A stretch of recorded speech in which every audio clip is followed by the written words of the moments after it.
ಮೊನ್ನೆ ಯಾವನೋ ಹೇಳ್ತಾ ಇದ್ದ ಕಾಡಾನೆ ಭೀಮ ಅದು ಬರೀ ಸಾಧು ಸ್ವಭಾವನೇ, ಅದಕ್ಕೆ ಧೈರ್ಯ ಕಮ್ಮಿ, ಯಾವಾಗ ನೋಡ್ದು ಸಿಂಗಲಾಗಿ ಓಡಾಡ್ಕೊಂಡಿರುತ್ತೆ, ಬೇರೆ ಆನೆಗಳ ಜೊತೆ ಸೇರಲ್ಲ, ಭಯ ಬಿದ್ದು ಯಾವಾಗಲೂ ಸಿಂಗಲಾಗೆ ಓಡಾಡ್ಕೊಂಡಿರುತ್ತೆ, ಸ್ವಲ್ಪ ಧೈರ್ಯ ಕಮ್ಮಿ ಅಂತ ಹೇಳ್ತಾ ಇದ್ದ.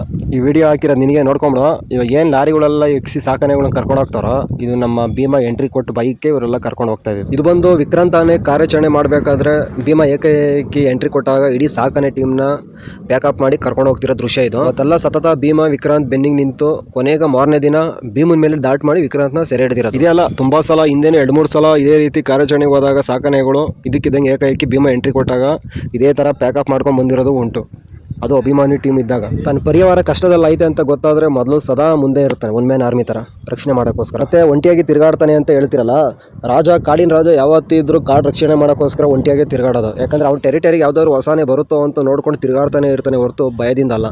ಯಾಕಂದರೆ ಇವನು ಇರೋವರೆಗೂ ಸತತ 4-5 ವರ್ಷದಿಂದ ಯಾವ ಒಂಟಿ ಸಲಗನು ಈ ಜಾಗಕ್ಕೆ ಬರೋಕ್ಕಾಗ್ತಾಯಿಲ್ಲ. ಇನ್ನು 4 ವರ್ಷದಿಂದ ಸತತ ಕ್ಯಾಪ್ಟನ್ ಪ್ರಯತ್ನ ಪಡ್ತಿದ್ರು ಭೀಮ ಬಿಡ್ತಾಯಿಲ್ಲ. 4 ವರ್ಷದಿಂದ ಹೊಡೆದು ಓಡಿಸ್ತಾವನೆ. ಏನೋ ಕಳೆದ ಬಾರ ಮಿಸ್ ಆಗಿ ದಂತ ಮುರಿದಿದೆ ಹೊರತು ಈಗೂ ರಾಜ ಭೀಮನೆ. ಕಾರ್ಯಾಚರಣೆ ಅಂತ ಬಂದರೆ ನಮ್ಮ ಶ್ರೀ ಅರ್ಜುನ ಮತ್ತು AK-47 ಅಭಿಮಾನಿ ಹೇಗೋ ಅದೇ ರೀತಿ ಕಾಡಾನೆ ಅಂತ ಬಂದರೆ ಭೀಮನ್ ಮೀರಿಸೋ ಆನೆ ಇನ್ನೊಂದು ಇಡೀ ನಮ್ಮ ಕರ್ನಾಟಕದಲ್ಲೇ ಇಲ್ಲ.